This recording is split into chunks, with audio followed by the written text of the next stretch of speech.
HEP, više od struje, pokrovitelj rubrike.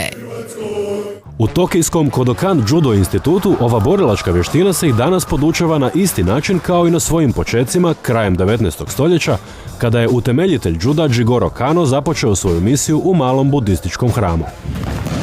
U Hrvatskoj je ovaj sport u posljednjem desetljeću zabilježio velik napredak, a to se vidi i po broju osvojenih odličja. Negdje 2005. godine smo startali sa jedno osvojenih 5 medalja u svim uzrastima od kadeta do seniora, a danas godišnje ostvarujemo 70 medalja. I evo, drago mi je da je HEP prepoznao judo kao jedan sport koji ulaže znatnu energiju u svim aspektima, od natjecateljske do edukacije, do različitih manifestacija kojim nastojimo unaprijediti naš sport.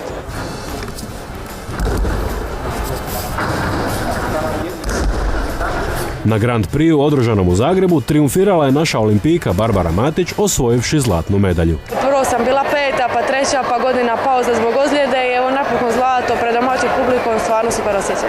Barbarina sestra Brigita prošle je godine postala svjetska juniorska prvakinja i to nakon najtežeg mogućeg ždrijeba. Trenera je nekoliko sekundi prije kraja finala potjeralo sa klupe, tako da praktički, a u dvorani nikoga nije bilo iz Hrvatske, samo jedna predsjednica, su svi išli ranije kući.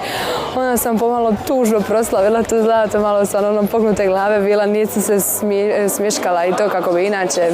Judo je odličan za djecu jer razvija bazičnu koordinaciju, a njime se počinju baviti već u predškolskoj dobi. Mislim da je judo stvarno dobar sport za sve uzraste i za cure i za dečke. Sadrži koordinaciju, potrebna je snaga i tako da mislim da je jako dobar za razvitak djece. Naš utemeljitelj Jigoro Kano je oduvijek sport zamislio i judo zamislio kao jedan sustav u kojem se mladi ljudi educiraju kao kompletne ličnosti. Dakle, on utječe i na fizičku komponentu, ali sadrži i metode kojim se povećava intelektualna sposobnost, osobito mladih ljudi, i utječe se i na njihove moralne vrijednosti. Hrvatska judo reprezentacija ima 20-ak članova, a troškovi njihovih priprema i natjecanja na godinu stoje između 1,5 milijuna i 2 milijuna kuna.